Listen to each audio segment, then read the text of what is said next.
നമസ്കാരം. Shri K N Balagopal അവതരിപ്പിച്ച കേരള ബജറ്റിനെ കുറിച്ച് രണ്ട് വാക്ക് പറയണമെന്ന് എന്നോ കരുതിയതാണ്. അല്പം തിരക്ക് കാരണം അതല്പം വൈകിപ്പോയി, ക്ഷമിക്കണം.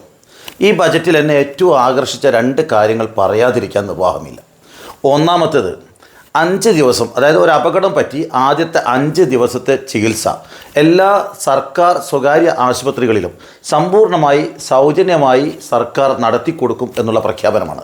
നമുക്കറിയാം, പലപ്പോഴും പല ഹതഭാഗ്യരും പാവപ്പെട്ട ആളുകൾ കീശയിൽ കാശുണ്ടാവില്ല, കുടുംബത്തിൻ്റെ കയ്യിൽ കാശുണ്ടാവില്ല.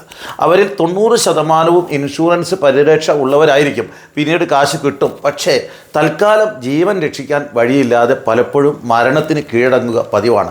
ഒരു സ്കാനിങ്ങിന് പോലും അവരെ, അതായത് റോഡിൽ വീണ് കിടക്കുന്ന ആളെ ഒരു ആംബുലൻസുകാരൻ കയറ്റിക്കൊണ്ടുപോയാൽ ഏതെങ്കിലും ആശുപത്രിയിൽ എത്തിച്ചാൽ അയാൾക്ക് ആവശ്യമായ അടിയന്തര ചികിത്സക്കുള്ള പണം ഈ കയറ്റിക്കൊണ്ടുപോകുന്ന ആംബുലൻസുകാരൻ്റെ കയ്യിലോ ടാക്സിക്കാരൻ്റെ കയ്യിലോ ഉണ്ടാവില്ല. അവർ നിസ്സഹായരായി നിൽക്കും. അവർ പലപ്പോഴും പറയും, ആരെങ്കിലും ഒന്ന് കയറൂ, കാശുള്ള ആരെങ്കിലും ഒന്ന് കയറൂ. അവർ കയറാനും തയ്യാറാവില്ല. വലിയ പ്രതിസന്ധിയാണ് ഈ മേഖലയിൽ നേരിട്ടത്. ആളുകൾ ജീവൻ നഷ്ടപ്പെട്ടു പോകുന്ന അവസ്ഥയായിരുന്നു. സർക്കാർ ഇതാ അത്തരം ആളുകളെ, ആരുമില്ലാത്തവർക്ക് തുണയായിക്കൊണ്ട് ഈ ഗവൺമെൻറ് തുണയാണ്. ആ ആളുകളെ കൈപിടിച്ച് സംരക്ഷിക്കാൻ ഇപ്പോൾ ഇതാ തീരുമാനിച്ചിരിക്കുന്നു. 5 ദിവസത്തെ സ്കാനിങ് ആയാലും സർജറി ആയാലും എല്ലാ ചികിത്സയും സൗജന്യമാക്കിയിരിക്കുന്നു. ഈ ഒരു തീരുമാനം എന്നെ ഏറ്റവും കൂടുതൽ, കാരണം പ്രത്യേകിച്ച് ആരോഗ്യ മേഖലയിൽ പ്രവർത്തിക്കുന്ന അല്ലെങ്കിൽ ഇത്തരം സംവിധാനങ്ങളുമായി ബന്ധപ്പെട്ട് പ്രവർത്തിക്കുന്ന ഒരു പൊതുപ്രവർത്തകൻ എന്നുള്ള നിലക്ക് വലിയ ആശ്വാസവും സന്തോഷവും തോന്നിയാണ്. അദ്ദേഹത്തിന് ഒരു ബിഗ് സല്യൂട്ട്. ഇക്കാര്യത്തിൽ ഈ 5 ദിവസത്തെ ചികിത്സ സൗജന്യമാക്കിയ, എവിടെ എന്ത് സംഭവിച്ചാലും ആ പ്രധാനപ്പെട്ട ജീവൻ രക്ഷിക്കേണ്ട 5 ദിവസം നമ്മെ ICUവിലാക്കിയാലും വെന്റിലേറ്ററിൽ കിടത്തിയാലും എല്ലാം സൗജന്യമാക്കുമെന്ന് പ്രഖ്യാപിച്ച സർക്കാർ തീരുമാനത്തിന് ആദ്യമായി ധനകാര്യമന്ത്രിക്ക് ഒരു ബിഗ് സല്യൂട്ട് കൊടുക്കാൻ ഞാൻ ആഗ്രഹിക്കാം. രണ്ടാമത്തത്, എനിക്ക് വളരെ സന്തോഷം നൽകിയത് വയനാട്ടിലെ ചൂരൽമലയിലും അതേപോലെ തന്നെ മുണ്ടക്കൈയിലുമുള്ള മരണപ്പെട്ട ഹതഭാഗ്യർ, അവരുടെ കടം, അതായത് ദേശസാൽകൃത ബാങ്കിലെ കടം സർക്കാർ വീട്ടുമെന്നുള്ള പ്രഖ്യാപനമാണ്. എല്ലാ മതക്കാർക്കും നമുക്കറിയാം, ഒരാൾ മരണപ്പെട്ടാൽ അയാളുടെ എല്ലാ കടങ്ങളും വീട്ടിയാൽ മാത്രമേ അവരുടെ ആത്മാവിന് മോക്ഷമുണ്ടാവൂ, അല്ലെങ്കിൽ അവർക്ക് പരലോകത്ത് രക്ഷയുണ്ടാവൂ എന്നൊക്കെയുള്ള വിശ്വാസമാണ്. പലരുടെയും കുടുംബത്തിൽ സാധാരണ ഒരാൾ മരണപ്പെട്ടാൽ ആ പള്ളിയിലായാലും അല്ലെങ്കിൽ അത്തരം സന്ദർഭങ്ങളിലൊക്കെ തന്നെ ബന്ധപ്പെട്ട ബന്ധുക്കൾ, അടുത്ത ബന്ധുക്കൾ ആ കടമൊക്കെ ഏറ്റെടുക്കും. ഞങ്ങൾ ആയിക്കൊള്ളാമെന്ന് പറയുന്നു. ഈ ചൂരൽമലയിലും മുണ്ടക്കൈയിലും ഞാൻ പലപ്പോഴും പള്ളികളിലൊക്കെ മരിച്ച ആളുകളുടെ നിസ്കാരത്തിന് പോകുമ്പോൾ കാണും, മരിച്ച ആളുടെ മാതാപിതാക്കളോ മക്കളോ സഹോദരന്മാരോ ഒക്കെയാണ് ഇങ്ങനെ കടമേറ്റെടുക്കുന്നത്. പക്ഷേ ചൂരൽമലയിലും മുണ്ടക്കൈയിലുമുള്ള ആളുകൾക്ക് കടമേറ്റെടുക്കാൻ ആരുമില്ലായിരുന്നു. അവർ കൂട്ടത്തോടെയാണ് മരിച്ചു പോയത്. ഒരു കുടുംബത്തിൽ എല്ലാവരും ഒന്നിച്ച് മണ്ണിനടിയിലായി. പലരുടെയും മൃതശരീരം പോലും തിരിച്ചു കിട്ടിയില്ല. അവരുടെ കടം എഴുതി തള്ളണമെന്ന് ആവശ്യപ്പെട്ടപ്പോൾ അവിടെ വന്ന് ഫോട്ടോ നടത്തി തിരിച്ചുപോയ ഇന്ത്യയുടെ പ്രധാനമന്ത്രി ഒരു കാരുണ്യവും കാണിച്ചില്ല.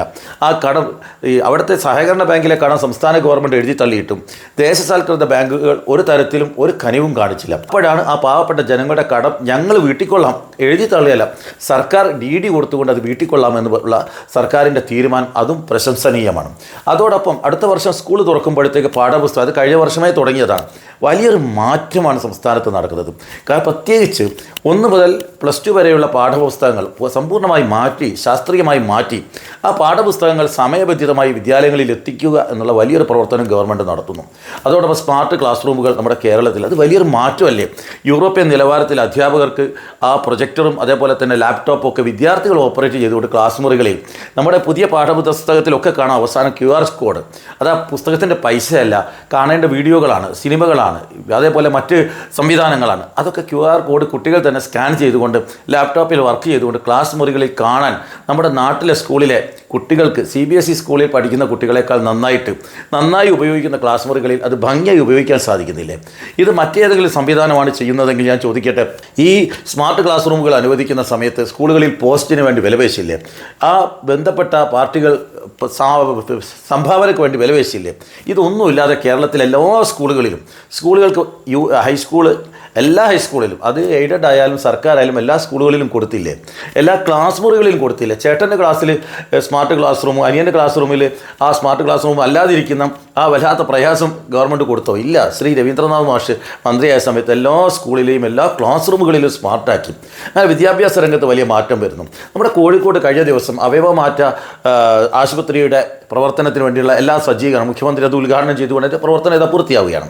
സംസ്ഥാനത്തെ 3 ഹൈവേകൾ, തീരദേശ ഹൈവേ, നമ്മുടെ പ്രധാനപ്പെട്ട ഹൈവേ പണി പൂർത്തിയാവുന്നു, മലയോര ഹൈവേയുടെ പണി പൂർത്തിയാവുന്നു. അതോടൊപ്പം തെക്ക് നിന്ന് വടക്കോട്ട് നമ്മുടെ ദേശീയ ജലപാത, ആ ജലപാതയുടെ പണിയും പൂർത്തീകരിക്കുന്നു. അങ്ങനെ കേരളം വികസന രംഗത്ത് കുതിക്കുകയാണ്.